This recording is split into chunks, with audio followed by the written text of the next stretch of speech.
Welcome to 99 TV legal. నేను లక్ష్మి.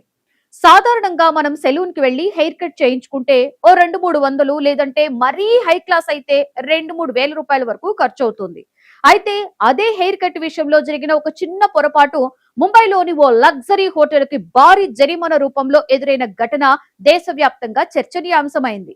సాధారణంగా చిన్న విషయంగా కనిపించే హెయిర్ కట్ తప్పిదం ఒక వ్యక్తి కెరియర్ పై ఎంత పెద్ద ప్రభావం చూపుతుందో ఈ కేసు ద్వారా స్పష్టమవుతుంది. ఈ ఘటన ముంబైలోని ఒక ప్రముఖ లగ్జరీ హోటల్లో జరిగింది. ఆ హోటల్లో ఉన్న సెలూన్ కి ఓ ప్రముఖ మహిళా మోడల్ హెయిర్ స్టైలింగ్ కోసం వెళ్ళింది.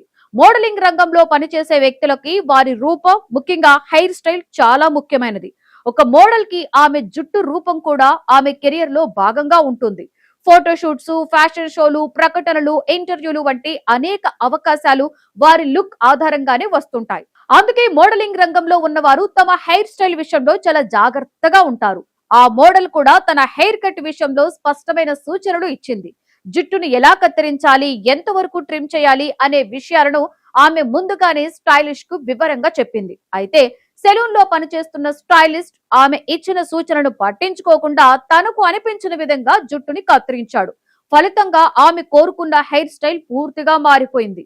జుట్టు ఆకారం కూడా పూర్తిగా వేరేలా తయారైంది. ఈ సంఘటన తర్వాత ఆ మోడల్ తీవ్రంగా బాధపడింది. ఆమె లుక్ పూర్తిగా మారిపోవడంతో తనకు మానసికంగా కూడా పెద్ద దెబ్బ తగిలిందని పేర్కొంది. మోడలింగ్ రంగంలో తన కెరీర్ పై కూడా ఇది ప్రభావం చూపిందని ఆమె వివరించింది. ఆమె చెప్పిన వివరాల ప్రకారం ఆ హెయిర్ కట్ వల్ల తనకు అనేక మోడలింగ్ అసైన్మెంట్స్ కోల్పోయారని తెలిపింది. కొన్ని వాణిజ్య ప్రకటనలు, ఫోటోషూట్స్, ఇంటర్వ్యూలు కూడా ఆగిపోయాయని ఆమె వాదించింది. దీనివల్ల తనకు ఆర్థికంగా కూడా నష్టం జరిగిందని పేర్కొంది. ఈ పరిస్థితుల్లో ఆమె వినియోగదారుల హక్కుల చట్టం ప్రకారం కన్స్యూమర్ ఫోరం ని ఆశ్రయించింది. సెలూన్ నిర్లక్ష్యం కారణంగా తన కెరియర్ కు నష్టం జరిగిందని, తనకు సరైన న్యాయం చేయాలని కోరుతూ ఫిర్యాదు చేసింది. సెలూన్ యాజమాన్యం తమ సేవల విషయంలో జాగ్రత్తగా వ్యవహరించలేదని, వినియోగదారుని సూచనలను పట్టించుకోకపోవడం ఒక రకమైన సేవల లోపమని ఆమె ఆరోపించింది. ఈ ఫిర్యాదును national consumer disputes redressal commission విచారించింది. కేసుకు సంబంధించిన అన్ని వివరాలను పరిశీలించిన తర్వాత 2021లో కమిషన్ కీలక తీర్పు ఇచ్చింది. సెలూన్ చేసిన నిర్లక్ష్యం వల్ల బాధితురాలికి జరిగిన నష్టాన్ని పరిగణలోకి తీసుకుని 2 కోట్ల రూపాయల భారీ పరిహారం చెల్లించాలని ఆదేశించింది. ఒక హెయిర్ కట్ విషయంలో ఇంత భారీ మొత్తంలో పరిహారం విధించడం దేశవ్యాప్తంగా పెద్ద చర్చకు దారితీసింది. ఈ తీర్పు అప్పట్లో సామాజిక మాధ్యమాలలో కూడా విస్తృతంగా వైరల్ అయింది. అయితే ఈ నిర్ణయంతో ఐటీసీ హోటల్ యాజమాన్యం ఏకీభవించలేదు. 2 కోట్ల రూపాయల పరిహారం చాలా ఎక్కువగా ఉందని భావించిన హోటల్ మేనేజ్మెంట్ సుప్రీంకోర్టును ఆశ్రయించింది. కేసుని మళ్లీ పరిశీలించాలని కోరుతూ అప్పీల్ దాఖలు చేసింది. దీంతో ఈ కేసు సుప్రీంకోర్టు ముందుకొచ్చింది. సుప్రీంకోర్టు ఈ తీర్పును సమగ్రంగా పరిశీలించింది. బాధితురాలు ఎదుర్కొన్న మానసిక వేదన, కెరీర్ కి జరిగిన ప్రభావం, అలాగే సేవల లోపం వంటి అంశాలను న్యాయమూర్తులు పరిగణలోకి తీసుకున్నారు. అదే సమయంలో పరిహారం మొత్తాన్ని కూడా సమతుల్యంగా నిర్ణయించవలసిన అవసరం ఉందని భావించారు. ఈ నేపథ్యంలో ముందుగా నిర్ణయించిన 2 కోట్ల రూపాయల పరిహారాన్ని సుప్రీంకోర్టు తగ్గించింది. చివరికి బాధితురాలకి 25 లక్షల రూపాయలు పరిహారం చెల్లించాలని ఐటీసీ హోటల్ కి సుప్రీంకోర్టు ఆదేశాలు జారీ చేసింది. బాధితురాలు ఎదుర్కొన్న మానసిక బాధను, కెరీర్ పై పడిన ప్రభావాన్ని పరిగణలోకి తీసుకుని ఈ మొత్తాన్ని నిర్ణయించినట్లుగా కోర్టు పేర్కొంది.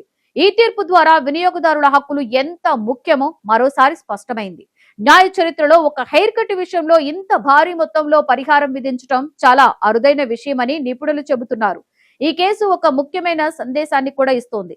సేవలందించే సంస్థలు వినియోగదారుల సూచనలను గౌరవించాలి. ముఖ్యంగా ప్రొఫెషనల్ రంగాల్లో పనిచేసే వ్యక్తులకు చిన్న తప్పిదం కూడా పెద్ద నష్టానికి దారితీసే అవకాశం ఉంటుంది. ఈ ఘటన సెలూన్ యాజమాన్యాలకు కూడా ఒక హెచ్చరికగా నిలిచింది. కస్టమర్స్ కు సేవలందించే సమయంలో నైపుణ్యం మాత్రమే కాకుండా బాధ్యత కూడా అవసరమే. వినియోగదారుల విశ్వాసాన్ని కాపాడుకోవడం ప్రతి సంస్థకు ముఖ్యమైన బాధ్యత అని ఈ కేసు స్పష్టంగా చూపించింది. మొత్తానికి సాధారణంగా కనిపించే ఒక హెయిర్ కట్ సంఘటన దేశవ్యాప్తంగా చర్చకు దారితీసింది. వినియోగదారుల హక్కులు, సేవల నాణ్యత, ప్రొఫెషనల్ బాధ్యతలపై ఈ కేసు ఒక ముఖ్యమైన ఉదాహరణగా నిలిచిపోయింది.